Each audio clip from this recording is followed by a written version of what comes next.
What? What's wrong with the sweater? It just looks a V-neck. It's like, I wish it was a scoop neck.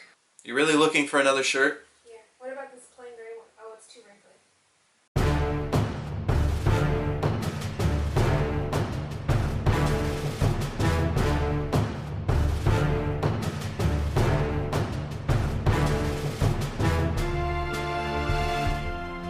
Now, back to the show.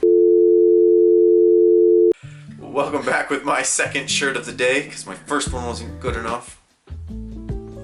Wow, I can't believe we've already been together this long. Today I'm going to break down my first little lot of 2020 Topps Allen Ginter cards.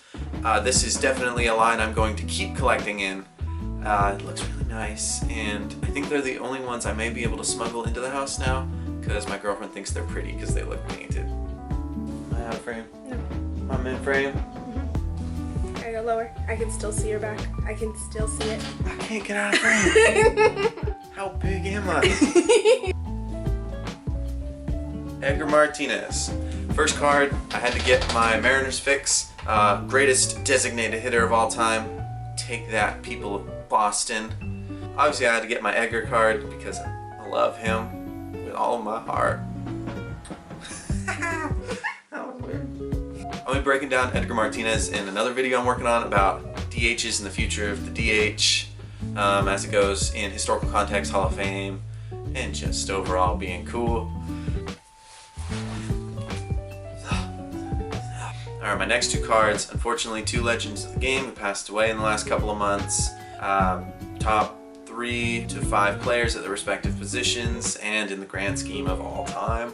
So I got two of the Bob Gibson 2020 Allen Ginter cards. Bob Gibson, probably top 5 or 6 pitcher of all time. I thought this would be a good time to commemorate his life. Just honestly, with him being one of the greatest ever, I thought it would be a good time as any to pick up his card. Bob Gibson's 1968 season, part of the reason that the league had to change rules, lower them out, make sure batters had a fair chance. His 1968 season is still one of the top 3 or 4 seasons ever by a pitcher, and believe it or not, there have been a lot of seasons and a lot of pitchers, so that's pretty solid. Pretty solid. And then the second one in that little bunch were my Hank Aaron cards. Hank Aaron is a top 2 or 3 player.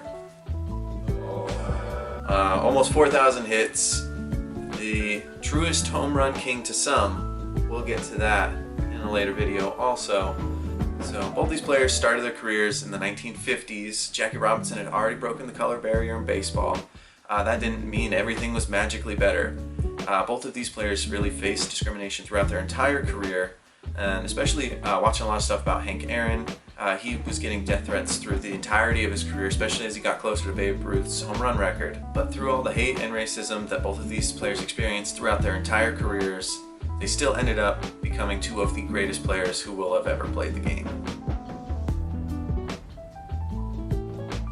Transitioning from some legends of the game of the past, I'm going to call this guy a pseudo-legend of the present. I actually picked up 2, read them, count them, 2 Shohei Ohtani Allen Ginter 2020 Topps cards. I got his debut to remember card, April 1st, 2018 is when he made his debut. Let me back up a second. I'm saying pseudo-legend because obviously what he's doing is really cool, being a pitcher and a hitter, other than the National League stuff, where... Also, side note, Bob Gibson, one of the greatest hitting pitchers of all time. Shohei Ohtani on a whole different level. A guy, if he was a full-time hitter, probably hit 30, 35 home runs, like a really, really solid hitter. And then he's thrown 98 miles an hour as a legitimate starting pitcher. Until last year, when he started having arm issues, or the year before, arm issues, Tommy John surgery. He was already struggling when he came back last year. So it remains to be seen how he's going to be as a starter going forward. But debut to remember, so hopefully people remember it for more than just like a sideshow thing. Also, side note, I know on my last video I talked about closers a lot. I think he's going to be a great closer someday. They came in a lot together. I actually really just want the base cards for the most part. Debut to remember was just a bonus that I didn't know existed, and I thought it looked pretty neat. And if he does have this really cool career, it'll just be something really cool to have. So this is a line of cards I'm definitely going to want to keep buying from. I'm actually bidding on a couple of individual cards and lots on eBay right now because that's my number one Sugar daddy for baseball cards. Will you pay for my cards? No! Okay.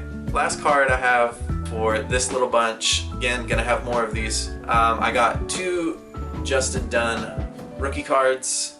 This is just me working on getting my Seattle Mariners Pacific Northwest fix. Justin Dunn was part of the trade, the infamous trade for those of you in the Mets fandom, and one of my favorite trades of all time, even though nothing's really happened yet, where we sent Edwin Diaz and Robinson Cano over to the Mets, and we got Jarred Kelenic and Justin Dunn, and then some other filler pieces that we shipped off for salary reasons. But Justin Dunn, a 2016 first round pick, debuted in 2019 with us. He looks pretty decent. His metrics did not look as great last year. His real stats, the ones that happened, Justin Dunn looking like a solid enough pitcher with his couple of starts at the end of last year.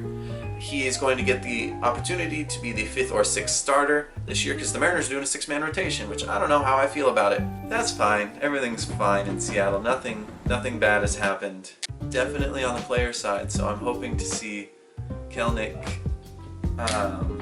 and Logan Gilbert on the opening day roster. Now, definitely no manipulating their service time, because that would be wrong. 5th, 6th starter, really nice fastball sitting around 97 miles an hour. Really needs to work on his secondary pitches if he's going to be successful as a starter, but he's still in his mid-20s. I do expect him to work that out a little bit, and I look forward to him being part of the rotation going forward. I could see him staying in the back end of the rotation for most of his stay in Seattle, which nothing wrong with, but I could also see him Having a really lively arm in the bullpen. and if he gets pushed out by some of these prospects coming up in the next year or two. So I started out, just because I saw them nice and put together at a decent price, I got my 2 rookie cards. Alright, thank you for watching my 3rd video here on YouTube for Dino Guy Baseball. That went out of frame.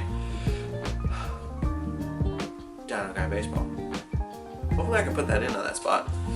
Again, content every week. Thank you for watching this far. Thank you for continuing to watch. Even if you're not watching, just patronize me and pretend that you're watching. I have a couple of non-card videos in the can that's my SD card. It's not an actual film can anymore. Thank God. See you next time.